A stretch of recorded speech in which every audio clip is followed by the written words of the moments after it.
හොඳයි. තෙරුවන් සරණයි සියලු දෙනාටම. හොඳයි. අද දිනේ අපේ දේශනය පුංචි කතාවකින් පටන් අරගෙන ඒ කතාවට ඔබෙන් තියෙන මේ පණිවිඩය තෝරා ගැනීම සඳහා අපි අද දිනේදී උත්සාහ කරමු. මේ කතාව තමයි එක්තරා වෙලෙන්දෙක් හිටියා. මේ වෙලෙන්දා වෙළඳාමට කරේ ඔටුවන් විකිණීම. ඉතින් මේ වෙලෙන්දා කරේ මේ ඔටුව අරගෙන තැන් තැන් වලට ගිහිලා විකුණන එක. ඉතින් මේ ඔටු වෙලෙන්දා තමන්ගේ මේ ඔටු රංචුවත් එක්ක මෙහෙම යන අතරේ එයාට ආරංචියක් එනවා අවබෝධත්වයට පත් වෙච්ච හාමුදුරු කෙනෙක් ඉන්නවායි කියලා. බොහොම ප්‍රසිද්ධ හාමුදුරු කෙනෙක්. රහතන් වහන්සේ කියලා. ඉතින් මේ වෙලෙන්දට හිතෙනවා මට පොඩ්ඩක් ගිහිල්ලා උන්වහන්සේත් එක්ක කතා කරා නම් හොඳයි. කතා කරා නම් මගේ මේ ජීවිතයේ තියෙන ප්‍රශ්න වලට සමහර විට උත්තරයක් හම්බෙන්න පුළුවන්. ඉතින් මේ ඔටු වෙලෙන්දා යනවා අර හාමුදුරුවෝ ගාවට. දැන් මේ යනකොට ටිකක් හවස් වෙලා. ඉතින් හාමුදුරුවෝ හම්බෙනවා. හම්බෙලා කියනවා වැඳලා මට ඔබ වහන්සේ දන්න ධර්මතාවය මට කියලා දෙන්න කියලා. ඉතින් මේ හාමුදුරුවෝ කියනවා මේ විස්තර අහලා මේ හාමුදුරුවෝ ඔව් මොනවාද කරන්නේ? ඕගේ රැකියාව මොකද්ද? ඔහොම ටිකක් විස්තර ටිකක් අහලා ඊට පස්සේ මේ හාමුදුරුවෝ කියනවා එහෙනම් මම ඔබට ධර්මතාවය මම දන්න ධර්මතාවය මම ඔබට කියලා දෙන්න. හැබැයි ඔබට හෙට උදේ වෙනකන් ඉන්න වෙනවා කියලා. ඔබට ඒක ප්‍රශ්නයක් නැද්ද කියලා අහනවා. ඉතින් මේ ඔටෝ වෙලෙන්දා කියනවා මට ප්‍රශ්නයක් නැහැ. මම ඉන්නම්. හරි. ඔබ තව වැඩක් කරන්න ඕනි කියනවා. මොකද්ද? මොකද්ද කියලා අහනවා අර ඔටෝ වෙලෙන්දා. ඒ වැඩේ තමයි ඔබේ දැන් ඔබ මේ ඔටු රංචුවක් අරගෙනනේ මේ ඇවිල්ලා තියෙන්නේ. ඔබ අද රෑ ඔබ කරන්න ඕනි වැඩ. ඒ වැඩේ තමයි ඔබ අද රෑ එළි වෙනකන් ඔබේ මේ ඔටු රංචුව කොහොම හරි කරලා ඉන්දවලා තියන්න ඕනි කියලා. එක ඔටුවෙක්වත් නැගිටින්නේ නැති වෙන විදිහට මුළු ඔටු රංචුවම මුළු රෑ එළි වෙනකන් ඉන්දවලා තියන්න ඕනි කියලා කියනවා. ඉතින් මේ ඔටු වෙලෙන්දා ඒක පිළිගන්නවා. හරි මම ඒක කරන්නම්. ඉතින් ඊට පස්සේ හාමුදුරුවෝ කියනවා ඉතින් ඔබ මේක කරලා ඉවර වුණාට පස්සේ උදේ පාන්දර මම ඔබට ධර්මතාවය පැහැදිලි කරන්නම් කියලා. එහෙම කියලා හාමුදුරුවෝ සැතපෙන්න යනවා. ඉතින් දැන් මේ ඔටු වෙලෙන්දා අර හාමුදුරුවෝ කියපු වැඩේ කරන්න උත්සාහ කරනවා. ඉතින් මෙහෙම කරන්න උත්සාහ කරනකොට ඔව් සමහරක් ඔටුවේ ළඟට ගිහිල්ලා ඔවුන් ඒ ඔටුව ඉඳවන්න හදනකොට ඒ ඔටුව ඉඳ ගන්නවා. සමහරක් ඔටුව ළඟට ගිහිල්ලා ඒ ඔටුව ඉඳවන්න හදනකොට ඒ ඔටුව ඉඳගන්නේ නැහැ. සමහරක් ඔටුව ළඟට ගිහිල් යනකොටම මේ ඔටු වෙලෙන්දාගේ බලපෑමක් නැතුවම සමහර ඔටුව ඉඳ ගන්නවා. ඉතින් සමහරක් වෙලා අර කලින් ඉඳවපු ඔටුව තව ටික වෙලාවක් ගියාට පස්සේ තව ටික වෙලාවකින් ආයෙ නැගිටිනවා. ඊළඟට නැගිටලා ඉන්න ඔටුව ආයෙ මේ ඔටුව වෙලෙන්දා ගිහිල්ලා ඉඳවන්න හදනකොට සමහරක් ඔටුව ඉඳ ගන්නවා. සමහරක් ඔටුව දිගටම හිටගෙන ඉන්නවා. එමේ ඉඳවන්න හදපු ඔටුව සමහර වෙලාවට ඔහුගේ කිසිම බලපෑමක් නැතුව ඔවුන්ම හිතලා ඉඳ ගන්නවා. ඉතින් මේ කලබලෙත් එක්ක පැය ගාණක් කොහොම යනවා. දැන් මේ ඔටු වෙලෙන්දට හරි වෙහෙසයි. හැබැයි ඔව් දකිනවා යම් දෙයක්. ඔව් ඉඳවන්න හැදුවාම ඉඳ ගන්න කොට්ටාසයකුත් ඉන්නවා. ඉඳවන්න හැදුවාම ඉඳගන්නේ නැති කොට්ටාසයකුත් ඉන්නවා. ඒ වගේම ඔව් මුකුත් නොකරත් ඉඳ ගන්න කොට්ටාසයකුත් ඉන්නවා. ඔව් මුකුත් නොකරත් හිටගෙන ඉන්න කොට්ටාසයකුත් ඉන්නවා. ඉතින් මෙහෙම පැය ගාණක් මෙහෙම වෙහෙසට පත් වෙලා පාන්දර 3 විතර එනකොට මේ ඔටු වෙලෙන්දට යමක් තේරෙන්න පටන් ගන්නවා. ඔව් ඊට පස්සේ අර උත්සාහය අතහැරලා දානවා. අතහැරලා දාලා ඔව් බොහොම සුවසේ නිින්දට වැටෙනවා. ඉතින් පහුවෙන්ද පාන්දර ඔව් යනවා අර හාමුදුරුවෝ ගාවට. ගියාට පස්සේ දැන් මේ හාමුදුරුවෝ අහනවා දැන් මොකද වුනේ ඊයේ රෑ? ඉතින් ඔව් විස්තරේ කියනවා. ඉතින් ඔව් විස්තරේ කියනවා. ඊට පස්සේ හාමුදුරුවෝ අහනවා මොකද්ද ඔබ ඉගෙන ගත්තේ කියලා. ඉතින් ඔව් කියනවා මම පාන්දර 3 වෙනකම් මොකුත් ඉගෙන ගත්තේ නැහැ. මම මේ පාන්දර 3 විතර වෙනකම් මම ලොකු පීඩාවක හිටියේ. හැබැයි පාන්දර 3 විතර කිට්ටු වෙනකොට මට යමක් තේරෙන්න ගත්තා. ඊට පස්සේ මට ලොකු සැනසෙල්ලක් ආවා. මට ඊට පස්සේ හොඳට නිින්ද ගියා. ඊට පස්සේ ආම්දරෝ කියනවා ඕක තමයි ධර්මතාවය. දැන් මොකද්ද මේ මිනිස්සයාට තේරිච්ච ධර්මතාවය? පොඩ්ඩක් අපි බලමු. මොකද්ද ඔබ මුළු ජීවිත කාලේ පුරාම ඔබ කරන්නේ?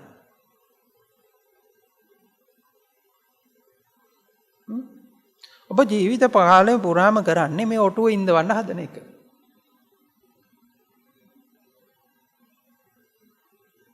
මේක උපමාවක්. මේ උපමාවට එහා ගිය කතාව හරියට තෝරගන්න. ඔබ මුළු ජීවිත කාලෙම කරන්නේ ඔටුව ඉඳවන්න හදන එක.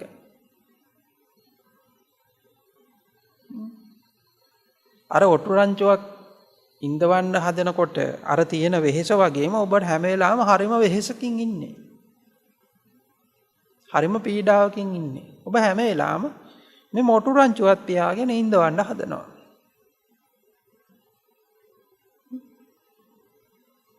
ඉතින් ඔබ ඉඳවන්න හදනකොට සමහරක් ඔටුවෝ ඉඳ ගන්නවා. සමහරක් ඔටුවෝ ඉඳගන්නේ නැහැ. ඉතින් ටික වෙලාවක් ගියන් පස්සේ ඔබ ඉඳවපු සමහරක් කොටුවෝ ආපහු නැගිටිනවා. ඒ වගේම ඔබේ කිහිම අහන්නේ නැතුව හිටගෙන හිටපු කොටුවෝ ඕන්ම හිතලා ඉඳ ගන්නවා.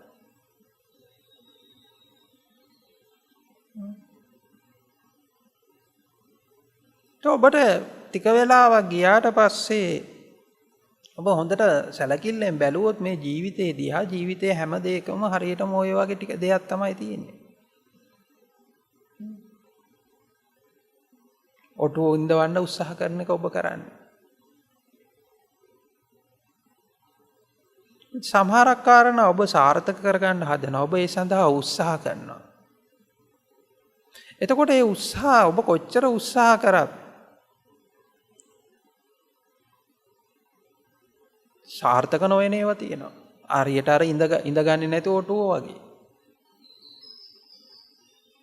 ඒ වගේම ඔබ උත්සාහ කරනකොට ඒ උත්සාහය තුළින් සමහර ඒවා සාර්ථක වෙනවා. හරියට අර ඉඳ ගන්න ඔටුව වගේ. සමහරක් ඒවා ඔබ උත්සාහ නොකරත් සාර්ථක වෙනවා. හරියට අර ඔබේ කිසිම උත්සාහයක් නොදරාම ඔවුන් හිතලා ඉඳ ගන්න ඔටුව වගේ. ඊළඟට දැන් ඔබ සාර්ථකයි කියලා හිතන ඒවා සමහර වෙලාවට එතනින් කැරිලා බිඳිලා ආයෙ වෙන පැත්තකට හැරෙනවා. ඔබ අර ඉඳවලා ගිය ඔටුව ආයෙ නැගිටිනවා වගේ. ඉතින් ජීවිතෙත් හරියට මේ වගේ. හැම දෙයක්ම හැම කාරණයක්. හැබැයි ඔබ පොඩ්ඩක් පැත්තකට වෙලා අර ඔටු වෙලෙන්දා වගේ පොඩ්ඩක් පැත්තකට වෙලා මේක බැලුවම් පස්සේ ඔබට පේනවා ඔබ මුකුත් නොකරත් වෙන්නේ ওই ටිකමයි. ඔබ මුකුත් නොකර සමහර ඔටුව ඉඳ ගන්නවා, සමහර ඔටුව නැගිටිනවා. නැගිටලා ඉන්න ඔටුව සමහර වෙලාවට ආයෙ ඉඳ ගන්නවා, ආයෙ ඉඳගෙන ඉන්න ඔටුව සමහර වෙලාවට නැගිටිනවා. දැන් ඔබ මේකට පැනලා මහා වෙහෙසක් අරගෙන දැඟලුවයි කියලා. අර වෙහෙස විතරයි වැඩිපුර වෙන්නේ. හැබැයි මේ යන රටාව මේ රිද්මයේ ලොකු වෙනසක් වෙන්නේ නැහැ. ඉතින් ඔබ ජීවිතේ ඔබ මේ ලෞකික ජීවිතය කියලා ඔබ කරන වැඩේ හරියට නිකන් මේ ඔටුව ඉඳවන්න හදන වැඩේ වගේ. හැබැයි ඔබ පැත්තකට වෙලා නිස්සාරංකේ නිසල්මන්ව බලන් හිටියොත් ඔබට පේනවා මේ ඔටුව ඉඳ ගන්න එකවත් නැගිටින එකවත් ඔබ විසින් කරන දෙයක් නොවන බව.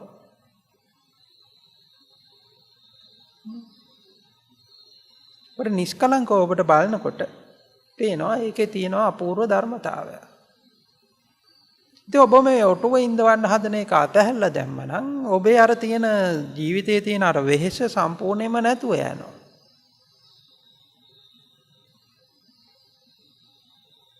ඔබ අර ඔටු වෙලෙන්දා වගේ ඔබ ඔටු වෙලෙන්දා අර සැනසෙල්ල නිදාගත්තා වගේ ඔබට සැනසෙල්ල නිදා ගන්න පුළුවන් වෙනවා. ප්‍රශ්නේ තියෙන්නේ ඔබට සැනසෙල්ල නිදා ගන්න වෙන්නේ නැහැ. ඔබට නිදා ගන්න බෑ. මොකද ඔබ මේ ධර්මතාවය නොදැක්ක නිසා. ඉතින් මෙතනදී මම ඔබට කියන්න හදන දේ හොඳට මතක තියාගන්න. හුඟක් අය හිතන් ඉන්නවා මේ ධර්මතාවයේ තියෙන පොත්වල මහා දාර්ශනික කතා ඇතුලේ බොහොම අමාරුවෙන් ඉගෙනගෙන මෙහෙම කරන දේවල් ඇතුලේ තමයි මේ ධර්මතාවයේ තියෙනවා කියලා ඔබ හිතන්නේ. ඇත්තට මේක එහෙම නෙමෙයි. ධර්මතාවයේ තියෙන්නේ ඔබත් සමගයි. හැම වෙලාවම ඔබත් සමගම ධර්මතාවයේ ඉන්නවා. වෙලා තියෙන්නේ ඔබට ඔබ ඔටුව ඉඳවන්න හදන එකට කොච්චර බැඳිලා ඉන්නවද කියන එක මත ඔබට මේ ධර්මතාවයේ නොපෙනී යනවා. හැබැයි මේ ඔබ ඔටුව ඉඳවන්න හදන එකත් ඔබ අවබෝධයෙන් කරා නම් ඔබට ධර්මතාවය වැටහෙන්න පටන් ගන්නවා. ඉතින් ජීවිතේ පුරාවටම ඔබ කරේ ඔටුව ඉඳවන එක. ඉඳවන්න හදපු එක. නොයෙකුත් ක්‍රමවලින්.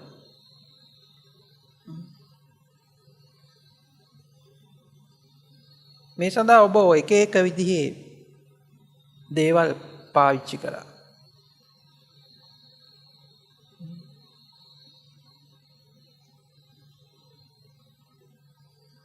ගාක් භෞතිකයට බැඳිලා ඉන්න අය තමයි නොපෙනෙන දේවල් වලටත් බැඳිලා ඉන්නේ. ඒක දැකලා ඇති ඔබ ජීවිතේ මේ ලෞකිකත්වයේ සාර්ථකත්වයේ වෙනුවෙන් ගාක් මහන්සි වෙන අයම තමයි නොපෙනෙන බලවේගවල සරණ යන්නේ. ඒව විශ්වාස කරන්නේ. මේ ලෞකිකත්වයට තියෙන ඒ භෞතිකත්වයට කියන එක කොයිතරමට බැඳිලා ඉන්නවද කිව්වොත් ඔව් ඒ වෙනුවෙන් කවදාවත් Taman දැකලා නැති දෙයක් කරේ වුණත් විශ්වාසය තබනවා.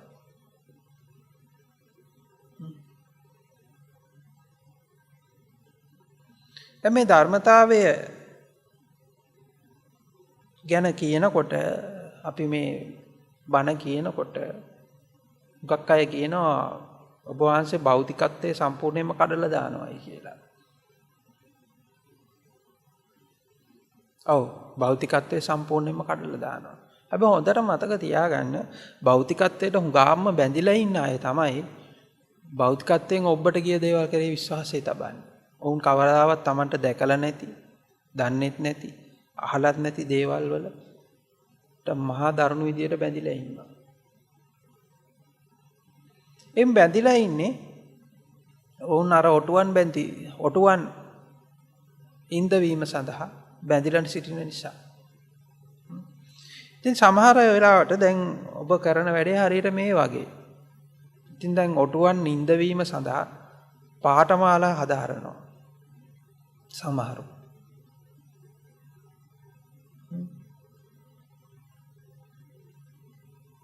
සමහරු ඔටුවන් ඉන්දවීම සඳහා දෙවියන්ට කන්නලව් කරනවා. යාඥා කරනවා. අනේ මට මේ ඔටුව ටික කොහොම හරි ඉන්දවලා දෙන්න කියලා. සමහරු පඳුරු ගැට ගහනවා. සමහරු පූජා පවත්වනවා ඔටුව ඉන්දවන්න. ඔටුව ටික කොහොම හරි ඉන්දවලා දෙන්න කියලා.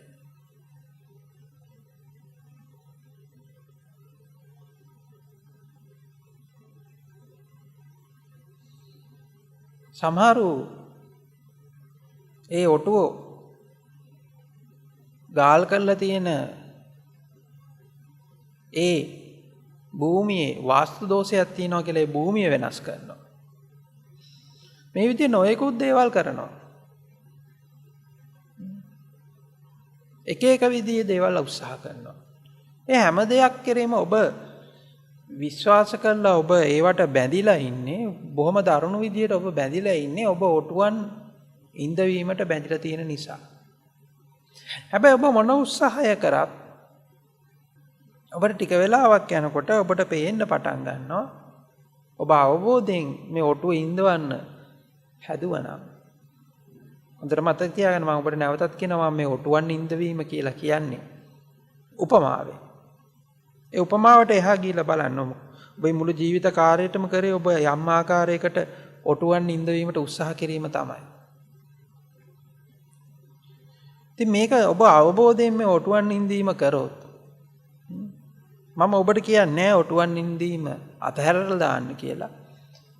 හැබැයි ඔබ මේක අවබෝධයෙන් කරන්න. අවබෝධයෙන් ඔබ කරන්න ගත්තොත් ඔබට පේනවා මේක තුල අපූර්ව ධර්මතාවයක් ඔබට පේන්න පටන් ගන්නවා. ඔබට පේන්න පටන් ගන්නවා ඔබ උත්සාහ කරන්නේ නැත සමහර ඔටුව ඉඳ ගන්නවා. ඔබ උත්සාහ කරන්නේ නැත සමහර ඔටුව හිට ගන්නවා.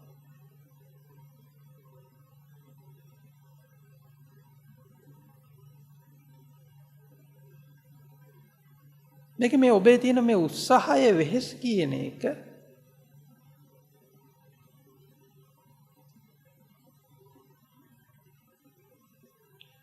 අර ඔටුවන් ඉඳීම හෝ ඉට ගැනීම කියන කාරණයට ඔබෙන් තියෙන කතාවක්.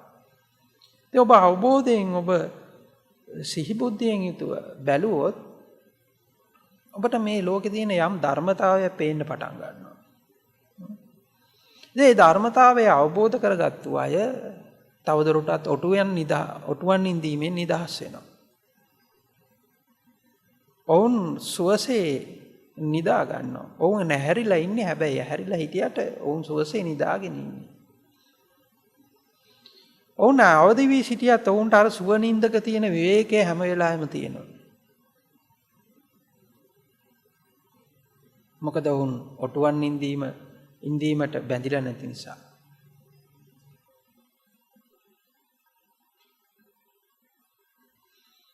ඉතින් දැන් මේ සමහර කාරණා අපි හොඳට බැලුවාම මේ සමාජගත වෙලා තියෙන සමහර කාරණා ඔබ අවබෝධයෙන් නොබැලුවොත්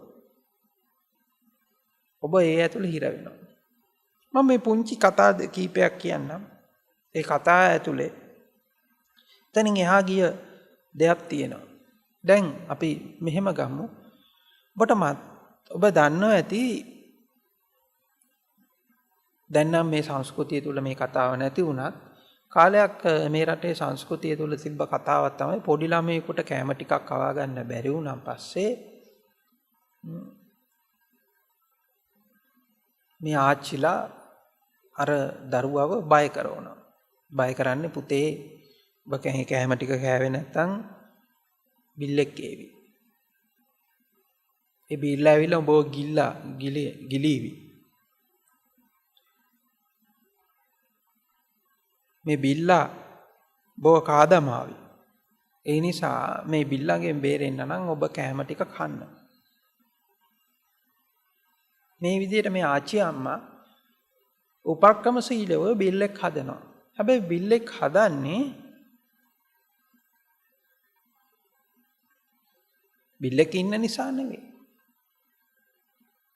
මේ ආච්චි අම්මගේ අරමුණ තමයි අර පුංචි දරුවට කෑම කවන එක. මොකද කෑම කෑවේ නැත්නම් අර දරුවට නිසි පෝෂණය ලැබෙන්නේ නැහැ. ඉතින් අර අරමුණ තමයි ආ දරුවට පෝෂණය ලබා දීම. ඒ සඳහා අර ආච්චි අම්මා කතාවක් ගොඩනගනවා. ඒ කතාව ඇතුලේ මේ ආච්චි අම්මා බිල්ලෙක් නිර්මාණය කරනවා. ඇත්තට මේ බිල්ලා කවුද කියන එක අර පුංචි දරුවා ලොකු වෙනකොට තෝරගන්නවා. ඉතින් සමහරක් කතා තියෙනවා. ඉතින් මේ ඔටුවන් නින්දවන්න ගියාම ගොඩනැගිච්ච සමහරක් කතා තියෙනවා මේ වගේ. මම එකක් දෙකක් කියන්නම් උපමාවෙන්.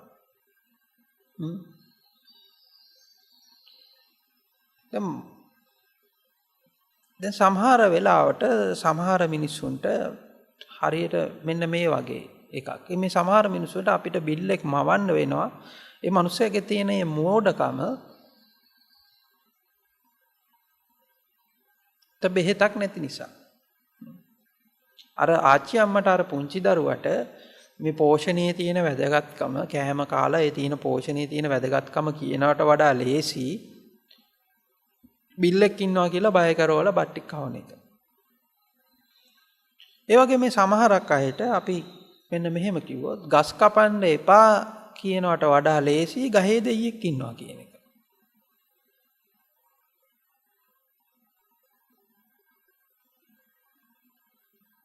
වෘක්ෂ දේවතාවෙක් ගහේ ඉන්නවා කියන එක ලේසි ගහ කපන්න එපා කියනවට වඩා ඒක ලේසි.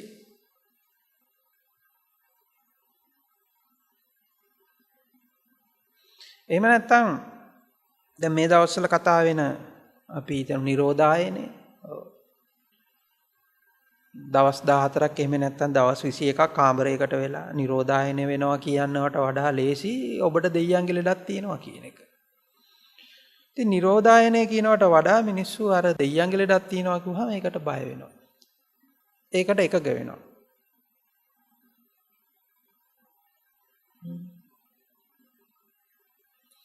මිනිස්සුන්ට හොඳ නරක ගැන කියලා දෙනවට වඩා ලේසි මේක කරොත් අපාය යනවා මේක කරොත් දිව්‍ය ලෝකේ යනවා කියන එක.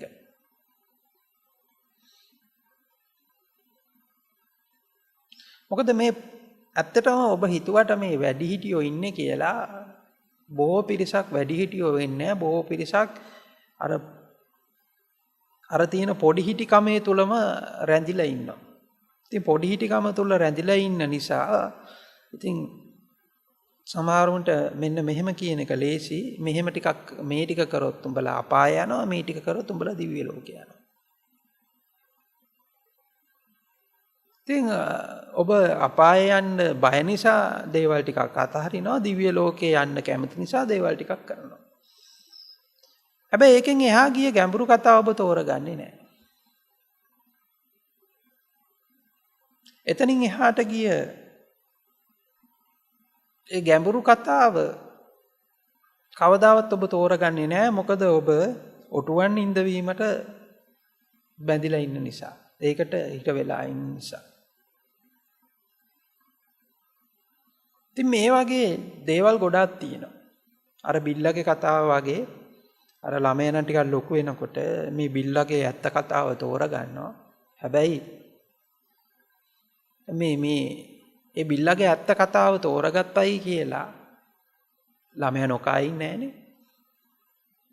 ටික කාලයක් යනකොට ආච්චි අම්මා කියන්න ඕනේ නැහැ අර දරුවට කන්න ඕනි මොනවාද කියලා. පොඩි කාලේ මැල්ලුම් කන්න අකමැති වෙනවා. කොළ ಜಾති මැල්ලුම් කන්න අකමැති වෙනවා. ඔන්න පුතේ බිල්ලා බෝගිනියයි මේක කෑවේ නැහැ කිව්වට පස්සේ ਉਹ කොළ ಜಾති මැල්ලුම් කනවා. හැබැයි මේ දරුවා ටිකක් වැඩි වියටපත් වෙනකොට ඒ දරුවට කියන්න ඕනේ නැහැ ඔන්න පුතේ බිල් එක එනවා.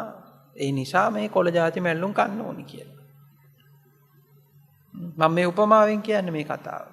ඉතින් මෙහෙම ක්‍රමානුකූලව අර ළමයා වැඩි වියටපත් වෙනකොට ඔහු ඒ කතාව තෝරගන්නවා. ඇයි මේක කිව්වේ කියලා. ඔර බිල්ලගේ තියෙන කතාවෙන් ඔහු අත මිදෙනවා. ඔහු මේ කතාවේ යථාර්ථය තෝරගන්නවා. ඇයි මේ මැල්ලුම් කවන්න හැදුවේ කියලා. ඉතින් කවුරුවත් ඇවිල්ලා ඔබට පිටිපස්සෙන් ඇවිල්ලා තල්ලු කරන්න අවශ්‍ය වෙන්නේ නැහැ. ඉතින් ඒ වගේ ගහේ දෙයියෙක් ඉන්න එක. දෙයියන්ගේ ලෙඩ. එහෙම නැත්නම් අපායයි දිව්‍ය ලෝකයයි කියලා. මේ කිව්ව කතා වලට එහා ගිය කතාවක් තියෙනවා. ඒක කවදාවත් ඔබ ඒක තෝරගන්නේ නැහැ. ඔබ බුද්ධිමත් උනේ නැත්තම්. ඉතින් ඒ වගේ මේ සමාජය තුල ගොඩනැගිච්ච මේ වගේ කතා ගොඩක් තියෙනවා. උදාහරණයක් විදිහට අපි හිතමු එක්තරා පුරුෂයෙක් තමන්ගේ බිරිඳට හුඟක් බැඳිලා ඉන්නවා. එහෙම බැඳිලා ඉඳිද්දී අර බිරිඳ වෙන පුරුෂයෙක් සමග සම්බන්ධයක් ඇති කරගෙන අර පුද්ගලයාව හැර යනවා. දැන් මේ පුද්ගලයා බොහොම දරුණු විදියට මානසිකව කඩා වැටෙනවා.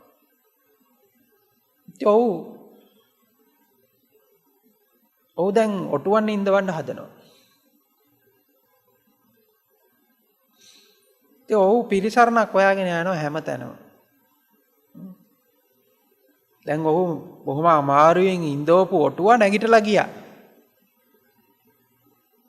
දැන් මේ ඔටුව ඔහු ඉඳවන්න හදනවා ආයෙ මොනා කරත් මේ ඔටුව ඉඳගන්නේ නැහැ. දැන් ඔහු දැඩි ලෙසවත් මානසිකව පීඩාවටපත් වෙනවා. ඔහු එක එක දේවල් වල සරණ යනවා. දැන් කෙනෙක් ඔහුට හම්බෙලා කියන්න පුළුවන් මෙන්න මෙහෙම කතාවක්. මේකෙන් ගැලවෙන්න ඔබට මේ කාන්තාව නැවත ගෙන්න ගන්න පුළුවන්. හැබැයි මේ දේ කරොත් මොකද්ද ඔබ කරන්න ඕන? අහවල් ගහේ ඉන්නවා දේවතාවෙක්. ඔබ එතනට ගිහිල්ලා පොල් ගෙඩියක් අරගෙන ගිහිල්ලා පහන් පත්තු කරලා යාඥා කරලා කන්නලව් කරලා ඔබ මේ පොල් ගෙඩිය බිඳින්න. ඉතින් මේ විදිහට ඔබ සෙනසුරාදාවල් 7ක් කරන්න.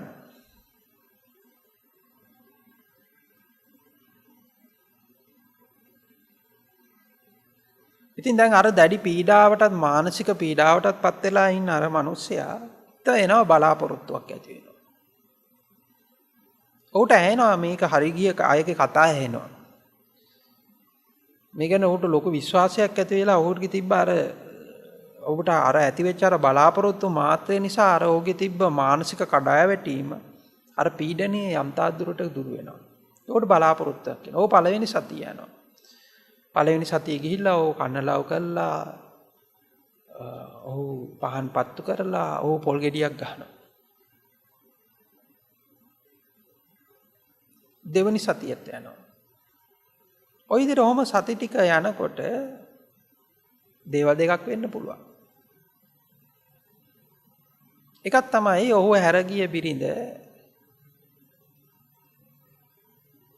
ඒ ගිය පුරුෂයාත් සමග ඉන්න බැරිව ආයි නැවතත් ඒ පවුල මතක් වෙලා දරුවෝ මතක් වෙලා ආයි නැවත ඉන්න පුළුවන්. එහෙම ආවම ඔහු හිතනවා අර දෙයියෝ තමයි මේ ගෙනල්ලා දුන්නේ කියලා.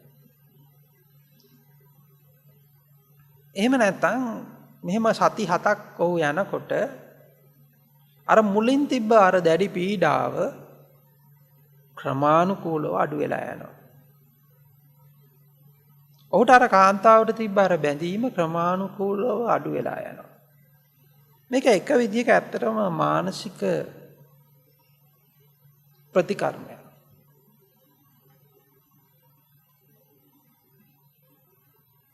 අර ප්‍රතිකර්මයේ හරහා ඔව් ක්‍රමානුකූලව ඔව් අර තිබ්බ ඔහුගේ තිබ්බ අර මානසික පීඩාව ක්‍රමානුකූලව අඩු වෙලා යනවා නැති වෙලා යනවා. අතර මෙතන නැති වෙලා යනවා කියනවට වඩා අඩු වෙලා යනවා. මොකද මේ සති 7 යනකොට ඉතින් අනිවාර්යයෙන්ම ඔහුට තව ඔටුවෙක් හම්බ වෙනවා ඉඳවන්න.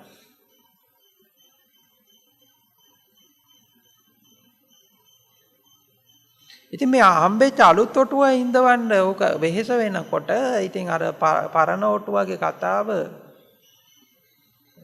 නැති වෙලා යනවා. අඩු වෙලා යනවා.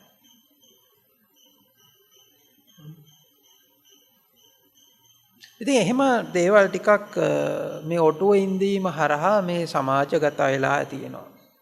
නොයෙකුත් පුද පූජා නොයෙකුත් ක්‍රම වේද ඒවා සමාජගත වෙලා තියෙනවා. ඒ වගේ ඒවට මං 100%ක් විරුද්ධ වෙන්නෙත් නෑ. මොකද සමහරක් ඒ වගේ එක්තරා විදිහක මානසික ප්‍රතිකාරයකුත් තියෙනවා. හැබැයි සමහරක් ඒ වගේ ඒකෙන්ම ඔබ විනාශ වෙන්නත් පුළුවන්. හැබැයි මෙන්න මේ මට්ටමින් එහාට යන්න තමයි මම ඔබට බණ කියන්නේ. ඔබ හැම වෙලාවෙම සරණක් හොයාගෙන යනවා. හැබැයි මේ සරණෙන් අත මිදෙන්න තමයි මම ඔබට බණ කියන්නේ. කොහේ හරි එල්ලෙන්න තියෙන. ඒ උමනාවෙන් අත මිදෙන්න. ඉතින් මේ උමනාවෙන් අත මිදෙන්න නම් ඔබ ඔටුව ඉඳවීමේ වැඩපිළිවෙලෙන් ඒ වැඩපිළිවෙලේ තියෙන යථාර්ථය ඔබ අවබෝධ කරගන්නවා. මේ ඔටුව ඉඳවීමේ තියෙන වැඩපිළිවෙලේ තියෙන යථාර්ථය ඔබ හරියට අවබෝධ කරගත්තා නම් ඔබට කිසිදු පිළිසරණක් අවශ්‍ය වෙන්නේ නැහැ. ඒ සියලු පිළිසරණ මේ හැම වෙලාවෙම ඔබ මේ පිළිසරණ ඔබ බලාපොරොත්තු වෙන්නේ මේ යථාර්ථය ඔබ නොදකින්න නිසා. ඒ තියෙන බොරුව ඔබ නොදකින්න නිසා.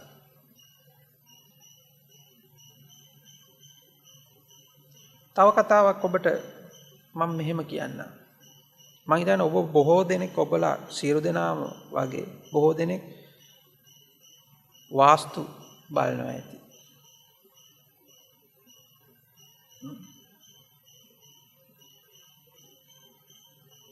ඔබ බොහොම මහන්සි වෙලා ඔබ ගෙයක් හදනවා. මේ ගේ හැදුවට පස්සේ කාලයක් හොඳට තියෙනවා. කාලයක් ඔටුවයි හොඳට ඉඳගෙන ඉන්නවා. ඊට පස්සේ දැන් කාලයක් ගියාට පස්සේ නොයෙකුත් ප්‍රශ්න ඉන්න පටන් ගන්නවා. ඔටුව නැගිටිනවා. මෙච්චර දවසක් ඉඳවලා හිටපු ඔටුව ටික නැගිටිනවා. ඉතින් ඔබ දැන් බලනවා මොකද්ද මේකට කරන්න ඕනේ මේ මෙච්චර හොඳට හිටපු ඔටුව ටික දැන් උත්සාහ කරනවා කොච්චර උත්සාහ කරා මුන් ඉඳගන්නේ නැහැ. එහෙනම් මොකක් හරි මෙතන භූමියේ දෝෂයක් ඇති. විශ්වාස නොකරන අයත් විශ්වාස කරන්න පටන් ගන්නවා. අහනවා කීප දෙනෙක්ගෙන්. ඒ ඇහුවට පස්සේ ඉතින් ඔවුන් එක එක දේවල් ඔබට කියනවා. මෙහෙම කරන්න අරම කරන්න කියලා. ඇත්තටම ඔවුන් කරන්නේ ඔබට තව ඔටු රංචුවක් දීලා යන එක. දැන් මේ අලුත් ඔටු රංචුවක් දීලා තිනවා ඉඳවන්න. එතකොට ඔබට අර පරණ ඔටු රංචුව අමතක වෙනවා. දැන් ඔබට අලුත් වැඩක් හම්බෙලා තියෙනවා. ඔබට වෙනස් කරන්න දොරවල් වෙනස් කරන්න ජනෙල් වෙනස් කරන්න නොයෙකුත් දේවල් ටිකක් වෙනස් කරන්න දැන් ඔබට හම්බෙලා තියෙනවා. දැන් මේ ටිකේ ඔබ හිර වෙලා තියෙනවා. දැන් මේකට ඔබ කාර්යබහුල වෙනවා. දැන් මේ අලුත් ඔටුව ටිකක් දැන් ඉඳවන්න තියෙනවා. දැන් මේකට සල්ලි හොයා ගන්න ඕනේ. මේකේ වැඩක් තියෙනවා. ඔබට කාලය ගත කරන්න දැන් ඔබට වැඩක් හම්බෙලා තියෙනවා. දැන් මේකත් එක්ක ඔබට තමයි අර පරණ ඔටුව ටික අමතක වෙනවා. දැන් අර කොහොම කරලා ඉඳව ගන්න බැරිව හිටපු කලින් හිටපු ඉඳව ගන්න පිළිප ඔටුවන්ගෙන් දෙතුන් දෙනෙක් සමහරට ආපහු ඉඳ ගන්නවා. එතකොට ඉඳ ගන්නකොට ඔබ හිතනවා දැන් මේ මම වෙනස් කරපු හින්දායි මේක උනේ කියලා.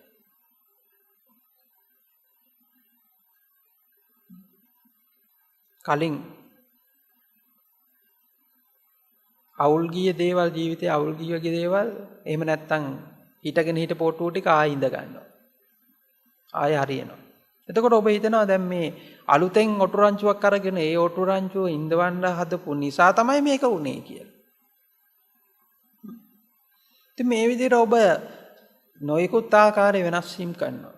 හැබැයි ඒ වෙනස් වීම් කරත් ආයෙ ටික කාලයක් යනවා ආයෙ ටික කාලයක් යනකොට ආයෙ ඉඳගෙන හිටපු ඔටුව ටික ආයෙ නැගිටිනවා.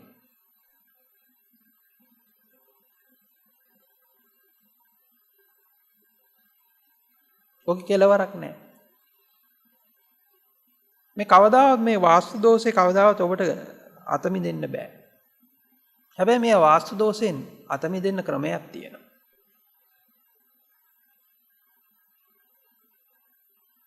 මේකටත් මම පුංචි කතාවක් කියන්නම්. මේක මේ එක්තරා ස්වාමීන් වහන්සේ නමක් පොතක ලියපු කතාවක්. පොතකට ලියපු කතාවක්. මේ ස්වාමීන් වහන්සේට තිබුණලු ලොකු ආරාමයක්. ඒ ලොකු ගෝලොයි පිරිසකුත් හිටියා.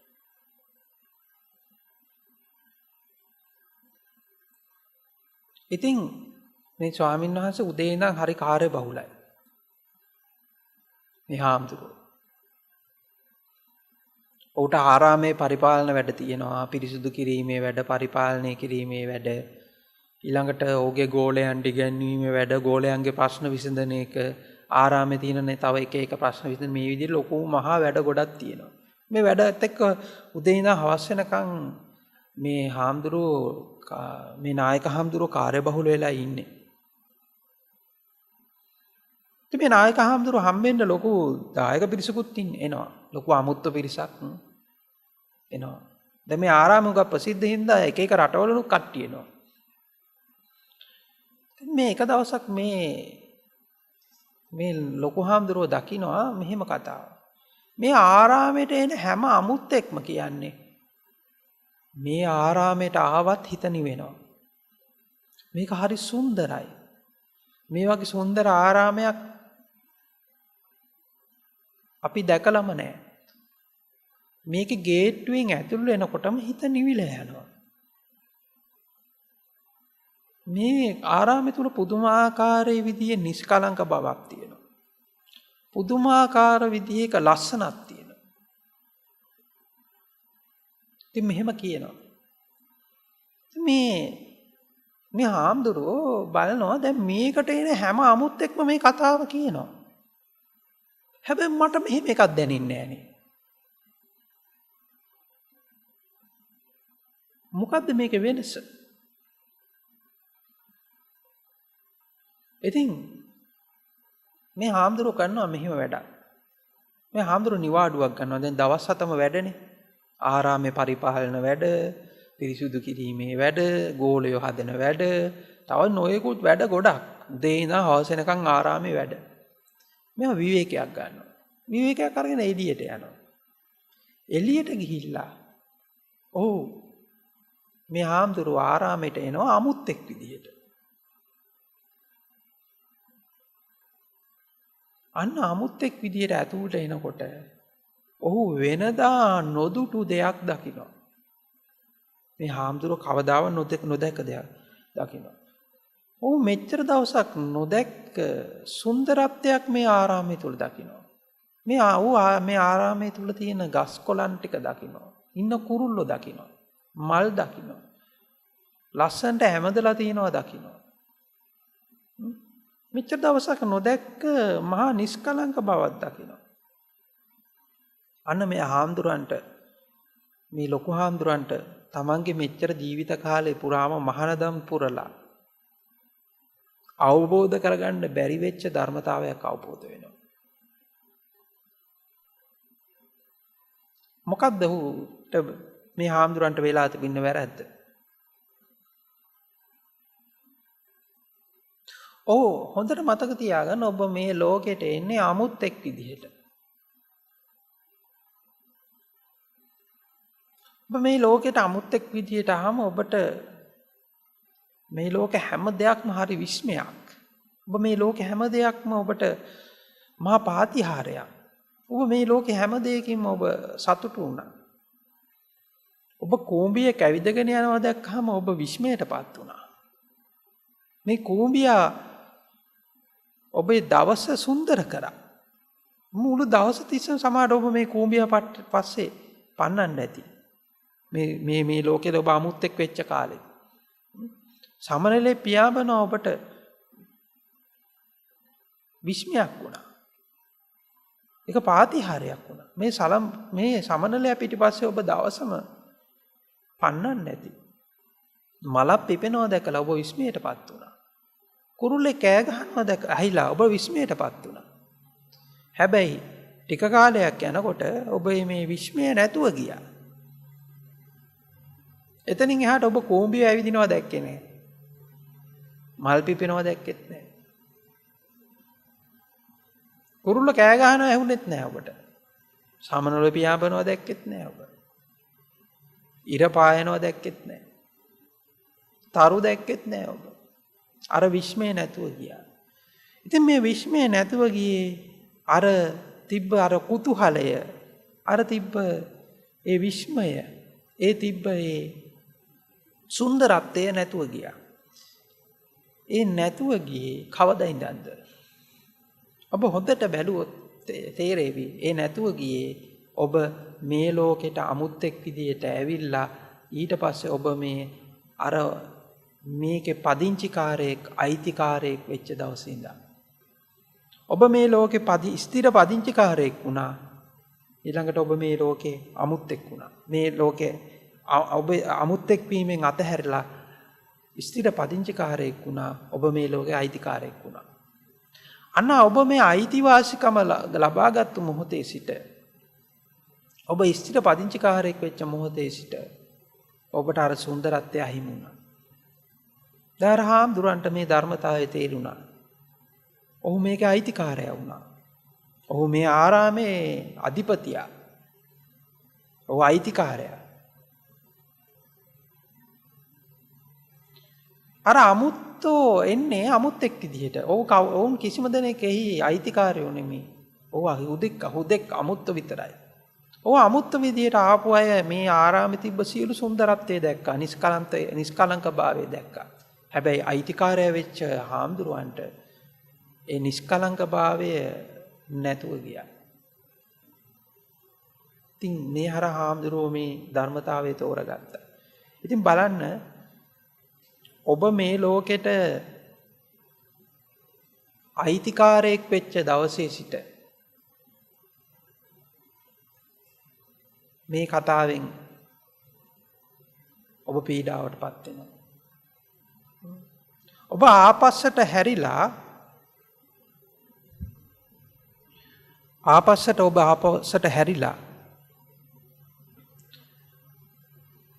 නැවතත් ඔබ අමුත්තෙක් වුණා නම්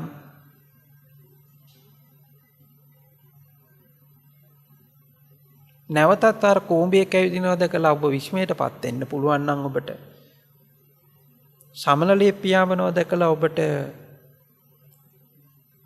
විස්මයටපත් වෙන්න පුළුවන් නම් කුරුල්ලෙක් කෑ ගන්නවා අහලා ඔබට විස්මයටපත් වෙන්න පුළුවන් නම් ඔබ නැවතත් අර අමුත්තෙක් වෙන්න පුළුවන් නම් ඔබ මේකේ සුන්දරත්වය දකිනවා.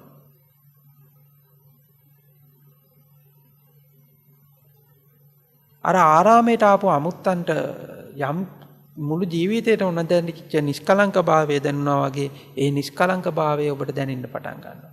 වෙලා තියෙන ඔබ මේ ලෝකෙට අර අමුත්තෙක් නොවී අයිතිකාරයෙක් වීම. ඉතින් මම මුලින් අර වාස්තු ගැන කතා කරේ මම මගේ කියලා අයිති කරගත්තු මොහොතේ සිට ඒ අයිතිය තුල ඒ මම මගේ කියන අයිතිය තුල හැදෙන්නා වූ වාස්තු දෝෂය කවදාවත් ඔබට මොනා කරත් හදන්න බෑ. බිල්ඩින් එක කඩලා ආයෙ අනිත් පැත්තට හැදුවත් කවදාවත් ඒ කතාවෙන් අත මිදෙන්න බෑ.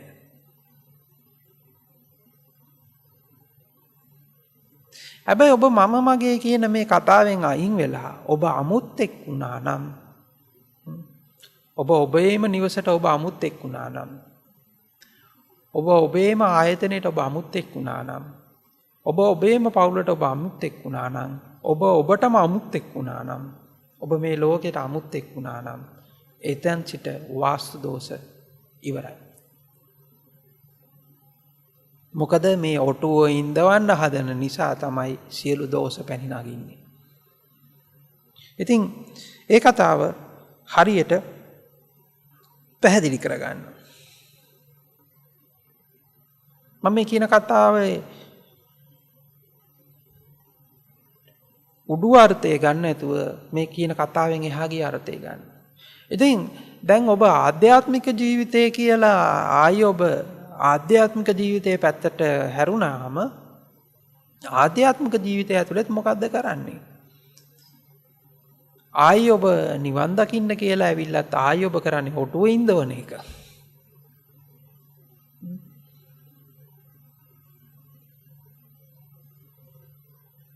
එක්ක ඔබ කරනවා මොකද්ද? සිතුවිලි පාලනය කරන්න හදනවා.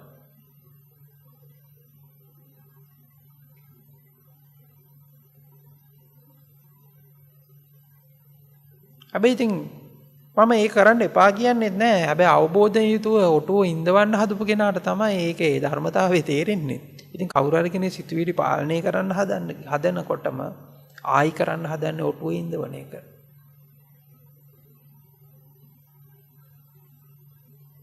නම් මේ ඔටුව ඉඳවනවා කියන එක මේ උඩින් ගන්න උපමාවක් නෙමෙයි. ඔබට හැම වෙලාවෙම තියෙන ඔබත් එක්ක සටනක්. ඔබ හැම වෙලාවෙම ඔබව පාලනය කරනවා. ඔබ හැම වෙලාවෙම මේ ඔබ කියන ඔටුවව පාලනය කරනවා. ඉඳවන්න හදනවා, හිටවන්න හදනවා. ඔබ ඉඳවන්න හදනකොට හිට ගන්නවා. ඔබ හැම වෙලාවෙම මේ ඔබ කියන ඔටුවත් එක්ක ඔට්ටු වෙනවා. මේ ඔබ කියන ඔට්ටුවත් එක්ක ඔට්ටු වීම අතහැර දපමු ගෙනා තමයි මේ නිදහස් වෙන්නේ. ඒක තමයි මම ඔබට කියන්නේ. ඔබ ඔබටත් අමුත් එක්ක වෙන්න. වෙලා තියෙන ඔබ ඔබටත් අමුත් එක්ක වෙන්න ඔබට අමතක වෙනවා.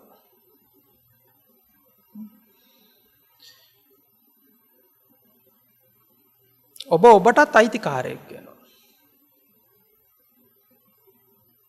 ඔබ මේ සබහාදාමේ මේ නිර්මාණයට, එහෙම නැත්නම් මේ ධර්මතාවයේ නිර්මාණයට ඔබ අයිතිකාරයෙක් වෙනවා. ඔබ ඒක අයිති කරගන්නවා.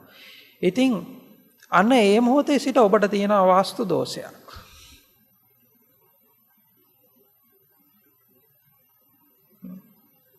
වාස්තු දෝෂ තියෙන්නේ ගෙවල් දොරවල් වලට විතරක් නෙමෙයි. වාස්තු දෝෂ තියෙන ඔබ අයිති කරගන්නා ඕනෑම දෙනකට වාස්තු දෝෂ තියෙනවා. ඔබ ඔබව අයිති කරගත්තු මොහොතේ සිට ඒ ඔබ අයිති කරගත්තු ඒ ඔබ තුලින් ගොඩ නැගෙනා වූ වාස්තු දෝෂයක් තියෙනවා. ඉතින් ඒක කවදාවත් ඒක ගලවලා ඉවර කරන්න බෑ මොන වෙනස කරත්. අර ඔටුවේ ලෙන්දා රෑ එළි වෙනකන් ඔටුවේ ඉඳවන්න හැදුවා වගේ ඔබත් මේ විදිහට ඔටුවේ ඉඳවන්න හදලා වෙහෙසටපත් වෙලා මැරිලා යනවා කිසි තේරුමක් නැතුව.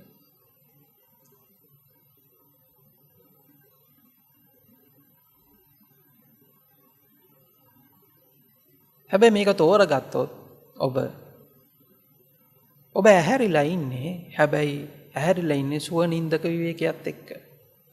ඔබ නිදාගෙන ඉන්නේ. සුවනින්දක නිදාගෙන ඉන්නේ සුවනින්දක තියෙන විවේකයක් එක්ක තමයි ඔබ හැරිලා ඉන්නේ. ඉතින් දැන් මේ කාලේ ඔබට ජීවිතය ගැන දකින්න හොඳ අවකාශයක් හම්බෙලා තියෙනවා. දැන් මුළු ලෝකෙම පතුරවගෙන ගුරුවරයෙක් පහළ වෙලා ඉන්නවා, බුදුවරයෙක් පහළ වෙලා ඉන්නවා, ශාස්ත්‍රවරයෙක් පහළ වෙලා ඉන්නවා මේ දවස්වල.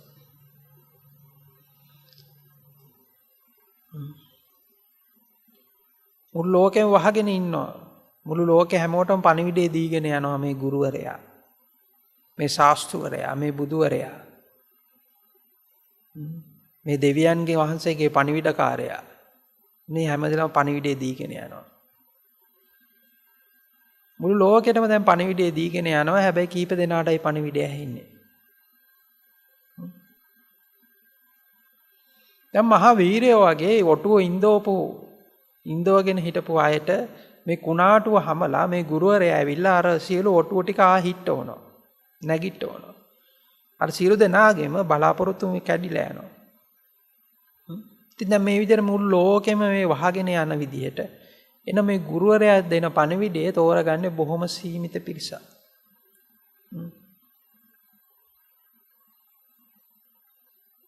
ඉතින් දැන් ඔබ දැන් ලොක්ඩවුන් වෙලා ඉන්නේ.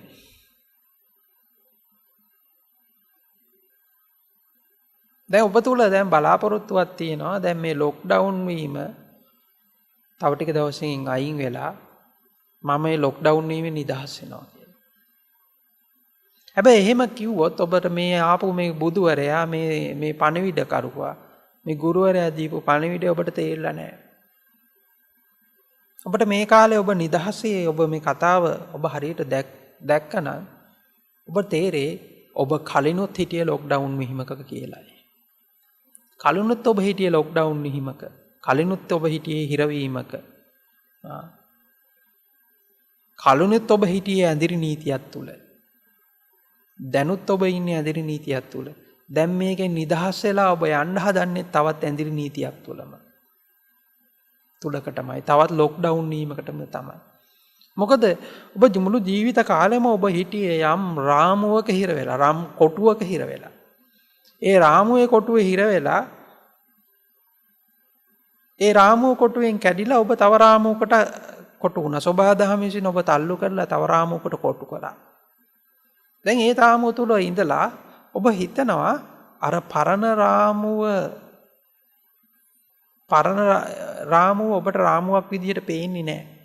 හොඳට සිහියෙන් අවබෝධයෙන් ඔබ මේ කාලේ ගත කරන ඔබට පේන්නේ ඔබ කලිනුත් හිටියේ ලොක්ඩවුන් වීමකම තමයි කියලා. ඔබ රාමුවක හිර වෙලා. ඔබ ඇඳිරි නීතියක් තුල හිර වෙලා. ඔබ කොටු වීමක් තුල හිර වෙලා හිටියා කියලා ඔබ දකිනවා. ඒක නොදකින අය සියලු දෙනාම නැවතත් උත්සාහ කරනවා මේ තියෙන රාමුව කඩලා අර රාමුවට පනින්න. හැබැයි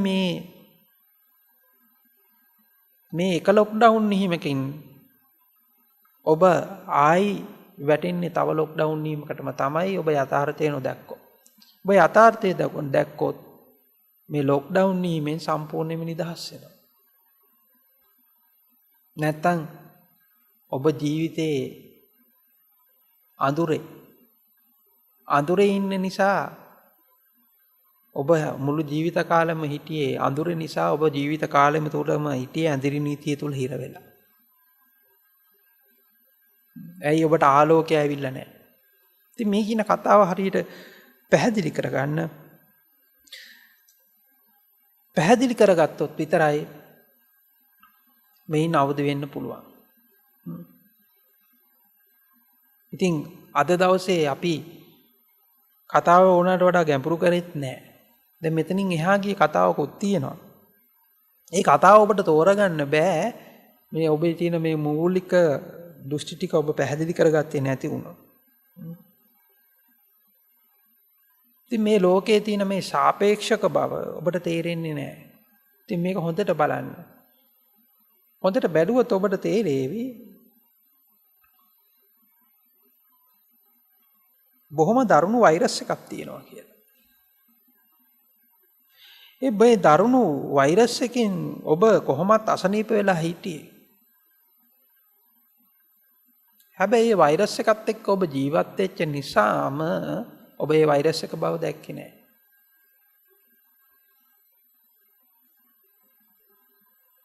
ඉතින් ඔබ මේ ලෝකය මොකද්ද කියලා ඔබ දැක්කොත් බොහොම පැහැදිලිව දැක්කොත් ඔබට තේරෙවි ඔබ ලෝකය කියලා දකින්නේ මේ ইনফরমේෂන් වලින්. එහෙම නැත්නම් තොරතුරු වලින්, කතන්දර වලින්, ඇහිච්ච කතන්දර වලින්, නිවුස් වලින්. හැදිච්ච ලෝකයක තමයි ඔබ ඉන්නේ. ඇත්තටම ඔබ ලෝකය කියලා දකින්නේ මොකද්ද? නිවුස් එකක්. එහෙම නැත්නම් ඇහිච්ච ප්‍රවෘත්ති ටිකකින්. ඇහිච්ච ইনফরমේෂන් ටිකකින්. ඒ ইনফরমේෂන් ටිකකින් ගොඩ නැගිච්ච ලෝකයක් තමයි ඔබ ලෝකය කියලා අත්විඳින්න ඉන්නේ. ඉතින් මේ ලෝකේ හරිම සාපේක්ෂයි.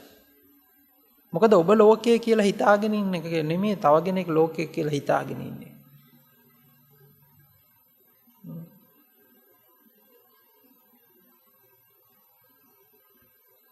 ඔබ හොඳට බැලුවොත් පේන්න ගන්නවා. ඉතින් මේ ইনফরমේෂන් වලින් එහෙම නැත්නම් මේ තොරතුරු වලින් මේ දත්ත වලින් හැදිච්ච ලෝකයට ඔබ කොච්චර බැඳිලා ඉන්නවා නම් ඒ ලෝකයේ හරහා තියෙන මේ දත්ත වලින් ඒ ইনফরমේෂන් වලින් ඔබ ලෝකයේ මේ ආකාරයි කියලා ඔබ නිගමනයක ඉන්නවා. මොකද ඔබට දැනෙන ලෝකයට ඔබ කොයිතරම් බැඳිලා ඉන්නවද කියනවා නම් ඒ ලෝකයේ ඔබ ඇත්ත කරගෙන ඉන්නේ. හැබැයි තව කෙනෙකුට ඔහුගේ මේ ලෝකය ඇත්තයි. ඒක තමයි මේ මෙච්චර මේ මත තියෙන්නේ. එක මතයක් නෑ. මත ගොඩක්. ඔබේ මතේ නෙමෙයි තව කෙනෙකුට තියෙන්නේ. ඇයි මේ විදිහට මත දෙකක් තියෙන්නේ? මත ගොඩක් තියෙන්නේ. ඇයි? ඔබේ ලෝකයේ තුල හිර වෙලා ඔහුගේ ලෝකයේ තුල හිර වෙලා ඔබට පෙනෙන ආකාරයට නෙමෙයි ඔහුට පේන්නේ. මේක හරියට නිකන් උපමාවකින් කිව්වොත් මෙන්න මෙහෙම එකක්. සියලු දෙනාම රාත්‍රියේ නිින්දට යනවා. නිින්දට ගියාම එක එක්කිනා එක එක ආකාරයේ හීන දකිනවා. එක එක්කිනා එක එක ආකාර හීන ලෝකල් වලට යනවා. එක්කෙනෙක් දකිනවා කඳු වැටි අතරේ දී ඇලි අතරින් යනවා එක්කෙනෙක් දකිනවා. තව එක්කෙනෙක් දකිනවා ලොකු අපායක් ඇතුලේ ලෝදිය ගලලා මිනිස්සු මරලා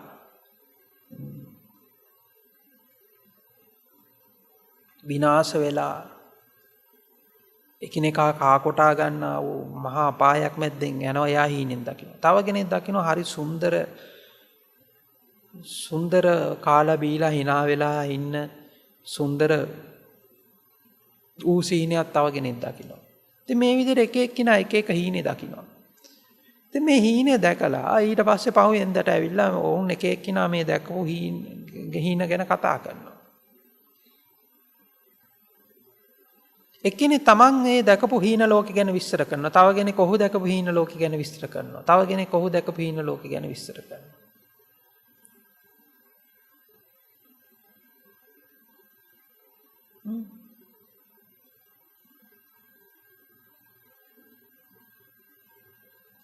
හරියට ජීවිතෙත් හරියට ඔය වගේ. ඔච්චරයි. ඔබ සෑම වෙලාවෙම නිින්දට යනවා. නිින්දට ගිහලා ඔබ හීනයක් දකිනවා.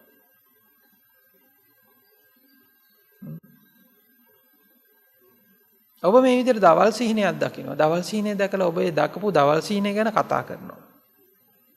අනිත් එක්කෙනා එයා කතා කරලා තින්නේ එයා කතා කරන්නේ එයා දැකපු දවල් සීනේ ගැන. ඉතින් එක්කෙනෙක් අර එයා දැකලා සීනේ කියනවා මේ අර මිනිස්සු හරි සතුටෙන් ඉන්නවා. ඒගොල්ලන්ට කන්න බොන්න තියෙනවා. කොයිතරම් සුන්දරයිද. අනිත් එක්කෙනා කියනවා මොන පිස්සුවක්ද. ඔබ කියන කතාව වැරදි. මිනිසුන්ට එහෙම එකක් නැහැ. ඔවුන් එකිනෙකා කා කොටා ගන්නවා. ඔවුන් මේ විනාශෙලා ඒක හරියට අපායක් වගේ. එක්කෙනෙක් ඇවිල්ලා කියනවා මේක හරියට දිව්‍ය ලෝකයක් වගේ කියලා. අනිත් එක්කෙනා කියනවා මේක හරියට අපායක් වගේ කියලා. එක්කෙනෙක් ඇවිල්ලා කියනවා ඒ ඉන්නේ මිනිස්සු හරියට දෙවිවරු වගේ. අනිත් එක්කෙනා කියනවා ඔවුන් යක්ෂයෝ වගේ. හැබැයි මේ දෙන්නම කතා කරන්නේ මොකක් ගැනද? ඔවුන් දැකපු සිහිනය ගැන. ඉතින් මේ සංවාදයේ තුල එක එක්කෙනා දැකපු සිහිනය ගැන කතා කරනවා. ඊට පස්සේ මේ දෙන්න අතර මතයක් ඇති වෙනවා, වාදයක් ඇති වෙනවා, විවාදයක් ඇති වෙනවා. ඉතින් හරියට ඕක තමයි ජීවිතය කියන්නේ. ඔබ එක සිහිනයක් දකිනවා. තව කෙනෙක් තව සිහිනයක් දකිනවා. ඒ සිහිනයට බඳිනවා. ඉතින් මේ බඳින මේ දවල් සිහිනය තමයි ඔබ ලෝකයේ විදිහට දකින්නේ. ඉතින් ඔබ මේ ලෝකයේ තියෙන සාපේක්ෂක බව ඔබට තේරෙන්නේ නැහැ. ඔබට හිතෙනවා මේ නිරීක්ෂකයාගෙන් තොරව ලෝකය පවතිනවා කියලා. දැන් කතාව ටිකක් මෙන්න මෙහෙම ගන්නකෝ. දැන් මේ සියලු නිරීක්ෂකයෝ එහෙම නැත්නම් මේ සියලු විඳින්නෝ අයින් වුණාට පස්සේ අයින් වුණොත් ලෝකේ පවතීද?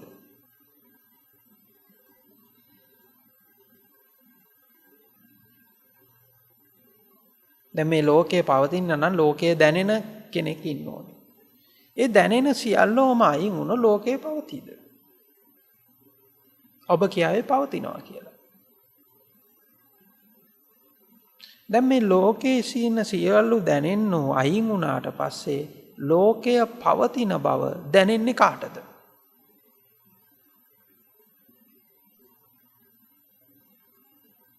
දැන් මේ ලෝකයේ දැනෙන්නෝ සියල්ලු එහෙම නැත්නම් මේ ලෝකේ නිරීක්ෂණය කරන්නෝ නිරීක්ෂකයෝ එහෙම නැත්නම් මේ සත්‍යෝ සියල්ලෝම අයින් වුණාට පස්සේ ලෝකය පවතිනවා කියලා දැනෙන්නේ කාටද? ඔබ කියනවා එතකොට ලෝකය පවතිනවා කියලා. හැබැයි මේ ලෝකය පවතිනවා කියලා ආයි දැනෙන්නෙම විඥාණයකටම තමයි. ආයිත් නිරීක්ෂකරුවම තමයි ආයි දැනෙන්නේ. එහෙම එකක් පවතිනවා කියන එක. එහෙම නැත්තම් කියයි එහෙම ලෝකය මේ තියෙන නිරීක්ෂකයාගෙන් තොරව ලෝකය පවතින්නේ නැහැ කියලා. අපිට එහෙම මතයකට එන්නත් පුළුවන්.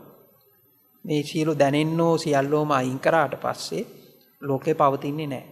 හරි මේ සියලු දැනෙන්නෝ අයින් කරාට පස්සේ එහෙම නැත්නම් මේ සත්‍යෝ සියල්ලම අයින් කරාට පස්සේ ලෝකය පවතින්නේ නැහැ කියලා දැනෙන්නේ කාටද? දැන් තියෙනවා කියලා දැනෙන්නේ කාටද නැහැ කියලා දැනෙන්නේ කාටද? මෙන්න මේක තේරෙනකොට ඔබට තේරෙනවා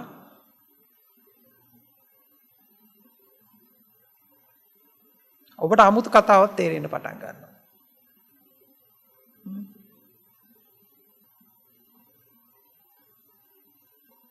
හැබැයි දැන් මේ කතාවෙන් පොඩ්ඩක් එහාට ගිහිල්ලා බලන්න. දැන් මෙතන දැනෙන්නෙක් ඉන්නවා. මේ දැනෙන්නට අමතරව තව දැනෙන්න ගොඩාක් ඉන්නවා. තව ලෝකයේ මේ විඳින තව ගොඩාක් අය ඉන්නවා. කියලා හිතනකොට ඒ සියලු විඳින්නොත් ඉන්නේ කොහෙද? ඒ විඳින්නොත් දැනෙන්නේ කාටද?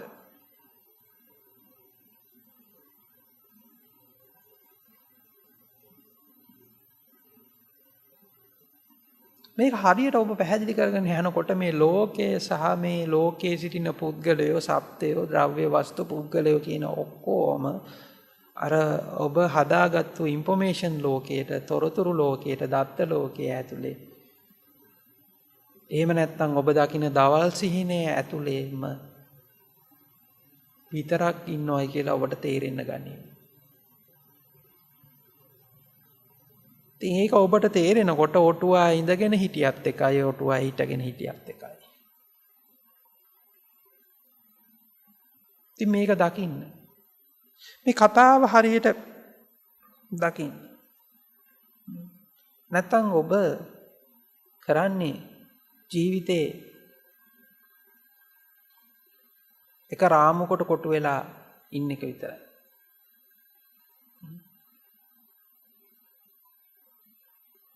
මේ රාමු ටිකට මේ වෛරස් එකට මේ ইনফরমේෂන් වලින් හැදිච්ච මේ වෛරස් එකට ඔබ රෝගී වෙලා ඉන්න එක විතරයි වෙන්නේ. මේ ইনফরমේෂන් තමයි ලොකුම වෛරස් එක. ඒකට බැඳිලා ඔබට පෙනෙන ලෝකයේ ඇත්ත කරගෙන ඉන්නවා. Tamanට පෙනෙන ලෝකයේ ඇත්ත කරගෙන ඒ රකින්න උත්සාහ කරනවා.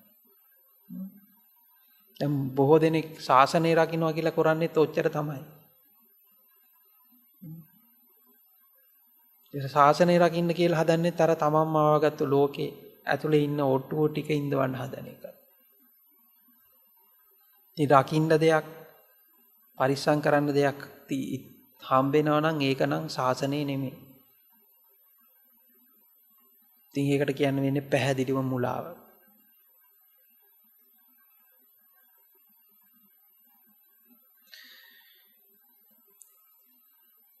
ඉතින් ඔබ හොඳට මේ පරීක්ෂමෙන් මේ කියන කතාවලින් ඔබට මම මේ ගත්ත උපමාවෙන් ඔබ දැක්කොත් ඔබ දකිවි මෙච්චර දවසක් කරලා තියෙන්නේ ඔබ යම් රාමුවක් ඇතුළේ හිර වෙලා හිටපු එක විතරයි කියලා.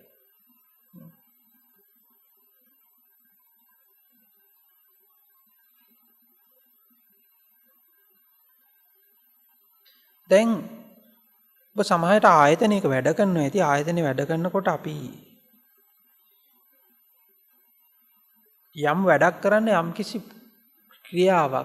ක්‍රියාවලියක් අපි හදනවා. ඒ කියන්නේ අපි ක්‍රමවේදයක්. සමහරට මේක පාවිච්චි කරන වචන SOP එකක් හදනවා කියලා කියනවා. අපි යම් ක්‍රමවේදයක්. එතකොට දැන් මේ ක්‍රමවේදයට තමයි අපි වැඩ කරන්න ඕනේ.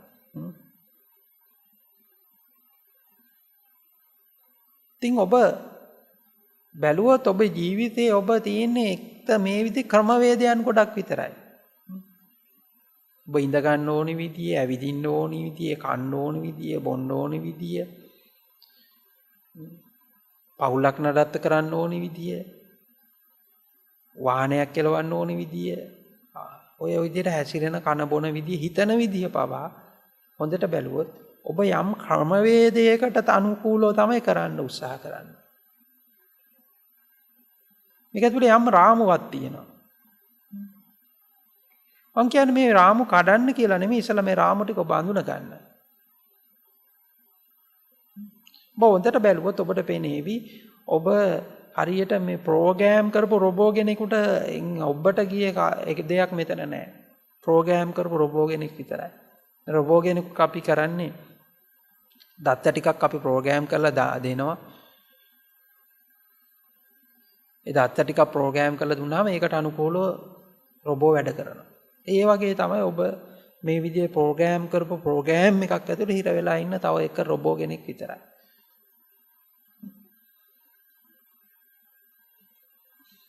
ඉතින් මේ ইনফরমේෂන් වලින් හැදිච්ච මේ වෛරස් එකෙන් ප්‍රෝග්‍රෑම් වෙලා තියෙන්නේ.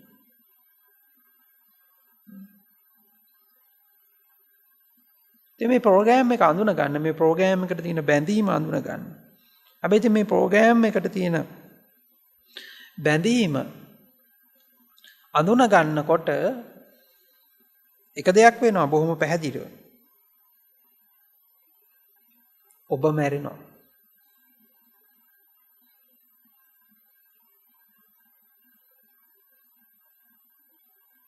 ඔබ මැරෙනවා. ඒකට ඔබට බය හිතෙනවා අපව. බය හිතලා අපි ඔබ නැවතත් ඔබ සුවපත් කරන්න ඔබ උත්සාහ කරනවා. සුවපත් කරලා පවත්වන්න උත්සාහ කරනවා. මේ මැරෙනවා කියන එක හරියට තෝරගන්න. ආධ්‍යාත්මිකව මැරෙන්න බැරි මිනිස්සෙකුට ජීවිතයක් නැහැ. ඔහුට තියෙන මරණය පමණයි. ආධ්‍යාත්මිකව මරා දැමපු කෙනෙකුට විතරයි ජීවිතයක් පවතින්නේ. නැත්තම් ඔබ කරන්නේ ඔටුව ඉඳෝ ඉන්න එක. මේක අයිතිකාරයෙක් වෙලා ඉන්න එක. ආධ්‍යාත්මිකව ඔබ මරා දැම්මට පස්සේ නැවතත් අමුත්ත උපදිනවා. මං අර ඉස්සෙල්ලා විස්තර කරා වගේ කූඹියෙක් ඇවිදිනකොට ඒකේ සුන්දරත්වය දැකපු, මලක් පිපෙනකොට ඒකේ සුන්දරත්වය දැකපු, කුරුල්ලෙක් කෑ ගහනකොට ඒකේ සුන්දරත්වය දැකපු. මේ ලෝකෙට අමුත්ත එනවා. මම මේ කියන්නේ ඔක්කොම උපමා. උපමා වලින් එක හරියට තෝරගන්න. ඉතින් මේ ලෝකෙට ඔබට අමුත්තෙක් වෙන්න නම් ඔබව මරා දැමිය යුතුයි. ආධ්‍යාත්මික ඔබව මරා ගැනීම යුතුයි.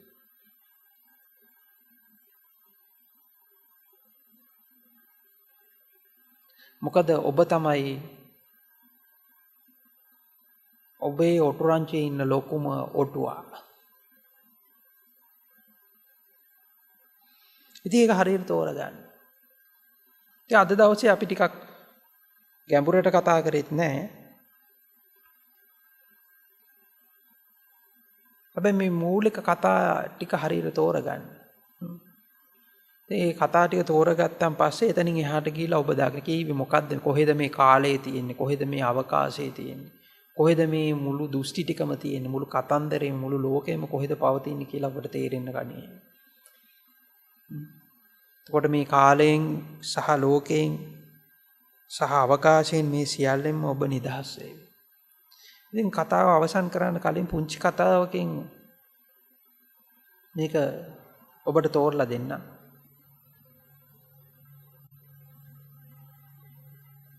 කතාව ඉවර කරන්න. අපි කුඩා කාලේදී දැක්ක එක නිරීක්ෂණයක් තිබ්බා. ඒ නිරීක්ෂණය තමයි දැන් මම බෞද්ධ අම්මා පවුලකට දාව ඉපදුණා.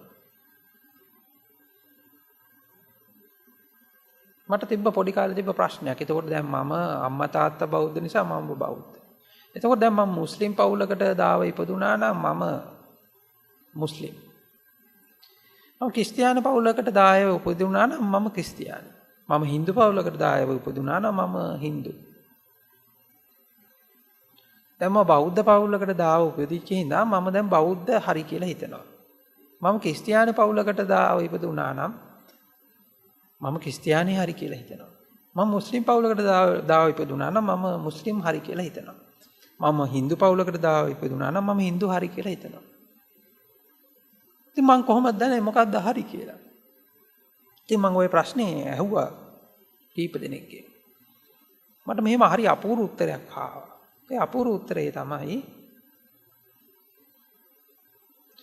අනිත් හැම දෙයකම තියෙන්නේ යම්කිසි විශ්වාසයක්. ඒ විශ්වාසයේ හරහා තමයි තියෙන්නේ. උදාහරණයක් විදිහට දෙවියන් විසින් ලෝකයෙන් මැව්වා කියලා කිව්වනම් ඒ ඔබට ප්‍රශ්න කළ නොහැකි. එහෙම නැත්නම් ඒ සුද්ධ වූ ආගමික ග්‍රන්ථය ඔබට ප්‍රශ්න කළ නොහැකි. කිසිවක් ඔබට ප්‍රශ්න කළ නොහැකි. හැබැයි ඔබට ප්‍රශ්න කළ හැකි දෙයක් තියෙනවා. මොකද්ද මේ බෞද්ධකම තුළ ඔබට ප්‍රශ්න කළ හැකි සියල්ලක්. ඒ කිසිම දෙයක් විශ්වාසයෙන් පිළිගන්නෙත් නැහැ. පරම්පරා කතාවකින් පිළිගන්නෙත් නැහැ. කිසිව දෙයක් එහෙම පිළිගන්නේ නැහැ. හැම දෙයක්ම ප්‍රශ්න කරලා බුද්ධියෙන් ප්‍රඥාවෙන් තමයි තෝරගන්නේ. ඒ විශ්වාසයක් නැහැ කියලා කිව්වා.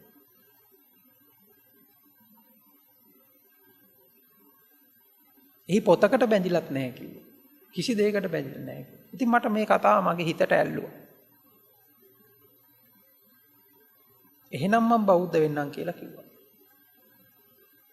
මොකද ඒ විශ්වාසයක් නැහැ. ඒ තියෙන්නේ එක විදිහක පරේෂණයක් තියෙන. සොයා යෑම.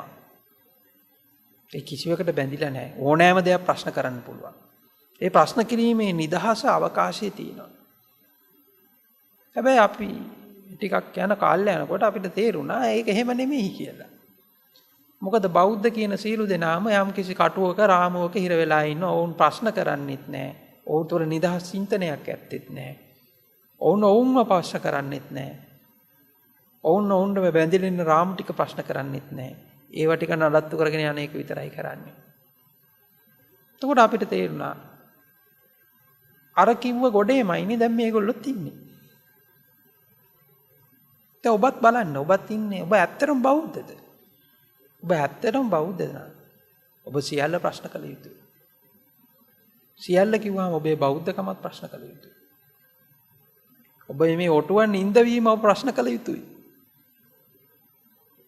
ඔබ මේ රාමු ටික ප්‍රශ්න කළ යුතුයි. අන්නේ ප්‍රශ්න කිරීම පටන් ගත්තාම තමයි ඔබට ධර්මතාවය ඉගෙන ගන්න. ඒක මේ පොත්වල තියෙන එකක්වත් වෙන කොහෙවත් තියෙන එකක්වත් නෙමෙයි. ඔබ හැම වෙලාවෙම ඉන්නේ මේ ධර්මතාවයත් එක්ක. ඒක තුල තියෙන ඔබ තුලමයි. ඔබ තුලින්ම ඔබ දැක්කම පස්සේ තමයි